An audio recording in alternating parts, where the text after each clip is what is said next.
আসি আসি বলে শীত অবশেষে চলেই আসলো। আর দেখতে দেখতেও চোখের পলকেই শীত ফুরিয়ে যাবে। আর এই শীত ফুরোনোর আগেই একটা পিকনিকের আয়োজন করলে কেমন হয়? শীতের সময় যদি রাত্রেবেলা পিকনিকই না করি তাহলে তো আর জমলো না ঠিকঠাক মতো, তাই না?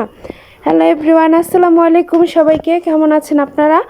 আশা করি যে যেখান থেকে দেখছেন আল্লাহর রহমতে সুস্থ আছেন ও ভালো আছেন। আলহামদুলিল্লাহ আমিও ভালো আছি।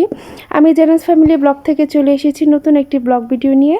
আর আজকের ব্লগটি হতে যাচ্ছে পিকনিককে কেন্দ্র করে আমরা সবাই ঘরেই কীভাবে পিকনিক করলাম আর সবাই কি আনন্দ করলাম সব এগুলো আপনাদের সাথে শেয়ার করব।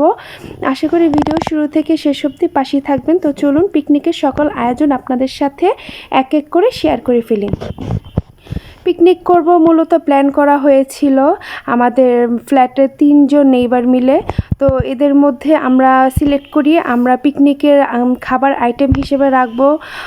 ভাবছিলাম বারবিকিউ করলে ভালো হয়, বারবিকিউ করব আর রুটি। তো যেমন কথা তেমন কাজ, বারবিকিউ প্ল্যান অনুযায়ী এখানে মুরগি সব কিছু আসলে খাবারের যেগুলো উপকরণ ছিল এগুলো রেডি করা হচ্ছিল। আর এখানে মুরগিটা কেটে রেখে দিলাম। এক ঝলকে আপনাদের সাথে বারবিকিউর যেই রেসিপি রান্না করার জন্য যেসব উপকরণগুলো লাগে এগুলো আপনাদের সাথে শেয়ার করে নিলাম। আসলে আমার ফার্স্ট টাইম এই বারবিকিউ করা ছিল, যদিও আমি এইসবের ভিতরে খুবই অনভিজ্ঞ বললেই চলে। আমি জাস্ট দেখব আর হাতে হাতে কিছু হেল্প করব, কারণ বারবিকিউ কিভাবে করতে হয় তার সম্পর্কে আমার কোনো ধারণাই নেই। অনলি খেয়েছি, কখনো সামনাসামনি দেখা হয়নি বা করাও হয়নি। তো আজকে একটা নতুন অভিজ্ঞতা অর্জন করব এই আর কি।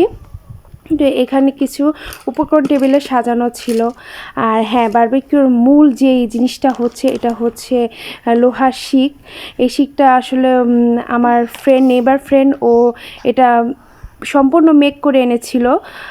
এটা খুবই সুন্দরভাবে মেক করা ছিল। এটাতে গ্রিল করতে, বারবিকিউ করতে খুবই ইজিভাবে মানে সম্পূর্ণ করা যায়, চিকেন উল্টে পাল্টে দেওয়া যায়। তো ওইভাবেই করছিল। ও আসলে এই বারবিকিউ করাতে অনেক অভ্যস্ত, কারণ ও শীত আসলেই 3 থেকে 4 বার বারবিকিউ করেই।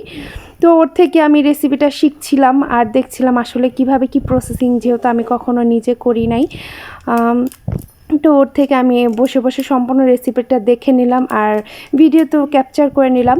ওকে দেখলাম প্রথমে ও চিকেনগুলো সুন্দর করে ধুয়ে নিয়েছে, ঝরা দিয়েছে। ঝরা দেওয়ার পরও যে এক্সট্রা যে পানিগুলো থাকে ওইগুলো টিস্যু দিয়ে ওগুলো হচ্ছে চেপে চেপে সোক করে নিচ্ছে, যেন চিকেনে কোনো এক্সট্রা পানি না থাকে।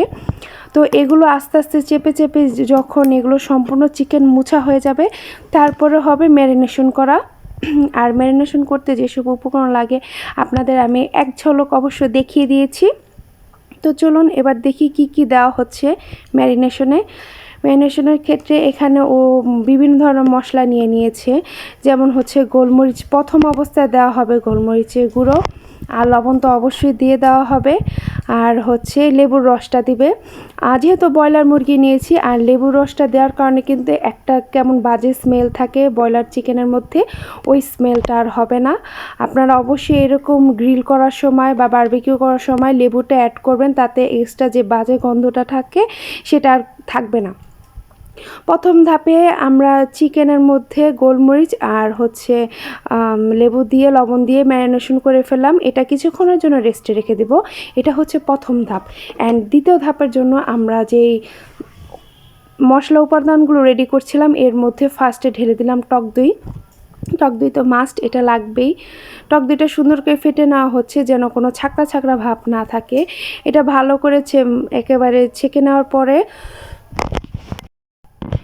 এর মধ্যে দিয়ে দেওয়া হচ্ছে এক এক করে সব গুঁড়া মশলাগুলা।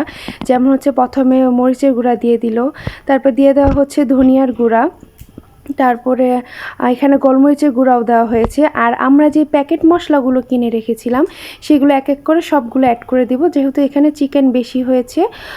আমরা এর মধ্যে নিয়েছিলাম তন্দুরি চিকেন মশলা আর হচ্ছে বারবিকিউ মশলা, দুইটাই নিয়েছিলাম। তো আপনারাও দুইটা দেওয়ার চেষ্টা করবেন, তাহলে টেস্ট ভালো আসে। আর বারবিকিউ করার ক্ষেত্রে অবশ্যই সরিষার তেলটা ইউজ করবেন। সরিষার তেলের মধ্যে একটা এক্সট্রা ফ্লেভার থাকে, সেটা খেতে খুবই মজা লাগে।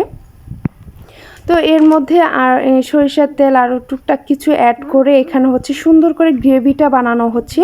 এর মধ্যে আবার সস, সয়া সস এগুলো তো রয়েছেই। সস এর আগে সয়া সস দেওয়া হয়েছে, এখন টমেটো সস, চিলি সস, যে যার মতো সস দিয়ে নেবেন। আর বারবিকিউ সস থাকলে তো আরোই ভালো, বারবিকিউ সস দিয়ে নেবেন। তো এরকম মেরিনেট করতে করতে এক ফাঁকে হঠাৎ করে কারেন্ট চলে গেল। তো কারেন্ট চলে গিয়েছে, এর জন্য আমার লাইটিংয়ের অভাবে ভিডিওটা এইভাবে করতে হচ্ছে।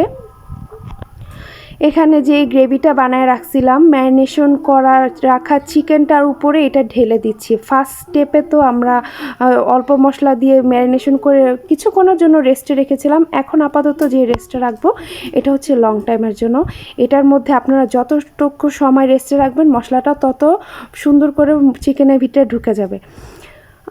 তারপর রেস্টে রেখে দিলাম, এর ফাঁকে কারেন্টও চলে আসলো। এখানে কিছু স্ন্যাক্স আইটেম রেডি করলাম, যেহেতু আমরা সবাই অনেকক্ষণ ধরে লং টাইম ধরে কিছু খাইনি, পেটে হালকা ক্ষুধাও আছে, বাচ্চারাও আছে সাথে। তো স্ন্যাক্সের জন্য ঘরে যা যা ছিল এগুলো আইটেম করে ফেললাম। যেহেতু শীতকাল, আমার কাছে দুধ চায়ের চাইতে রং চাটা একটু বেশি ভালো লাগে, অন্তত এই শীতকালে। আমি পার্সোনালি রং চা লাইক করি না, তবে শীতকাল আমার খেতে হয়, আমার শীতকালটার জন্য রং চা বেস্ট মনে হয়। তো আমি এখানে একটু চা নিয়ে ভিডিও করে নিলাম, ধোয়া উঠছে, চাটা দেখতে সুন্দর লাগতেছিল। তো এখানে চা খেলাম, একটু টুকটাক স্ন্যাক্স আইটেম খেয়ে নিলাম, যেহেতু অনেক কাজ আছে। আবার এখানে গান বাজছিল, গানের শব্দে সবাই এসে নাচ।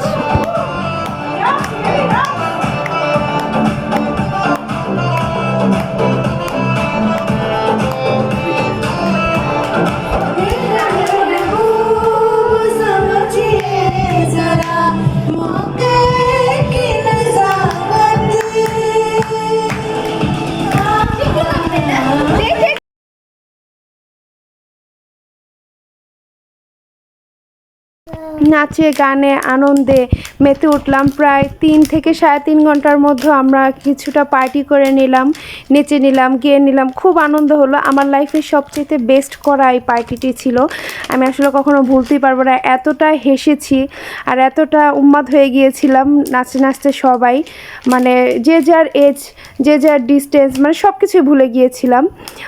যাই হোক, অনেক মজা করলাম। এখন যেহেতু রাত হয়ে যাচ্ছে আর চিকেনটাও লং টাইমের জন্য ম্যারিনেশনে রেখে দিয়েছিলাম, এখন আমাদের গ্রিল করার সময়, কেননা বেশি লেট হয়ে গেলে দেখা যাবে বাচ্চারা ক্ষুধায় এমনি তো কাঁদতেছে, আরও লেট হয়ে যাবে।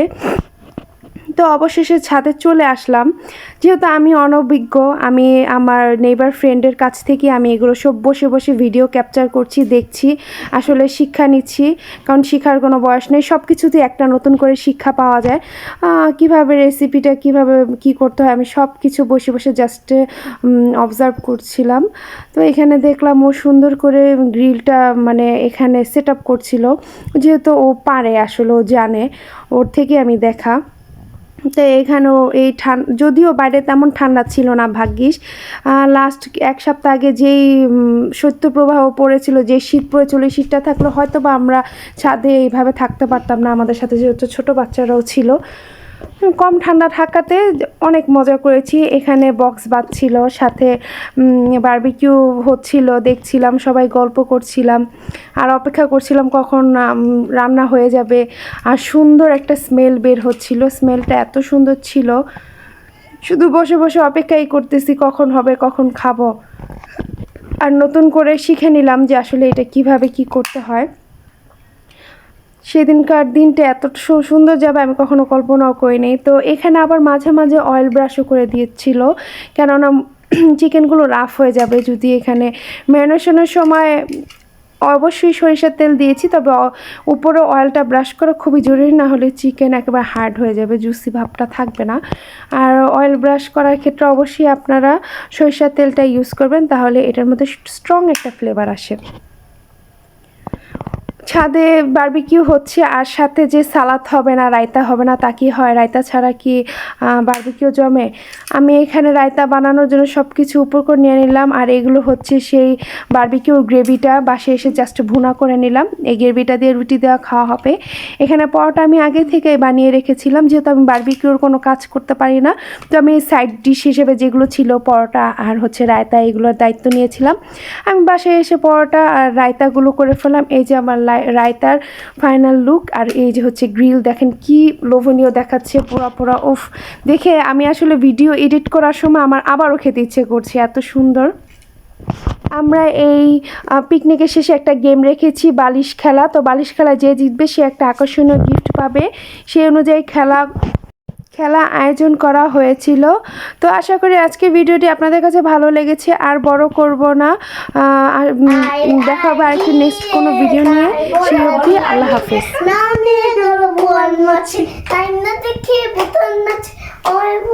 ফিরে যা খোকার নাচুন দেখে যা, ওরে বোতল ফিরে কার্টুন সং, খোকার নাচুন দেখে যা। হ্যাঁ সুন্দর। ও হেরে গেলে কষ্ট লাগে না কি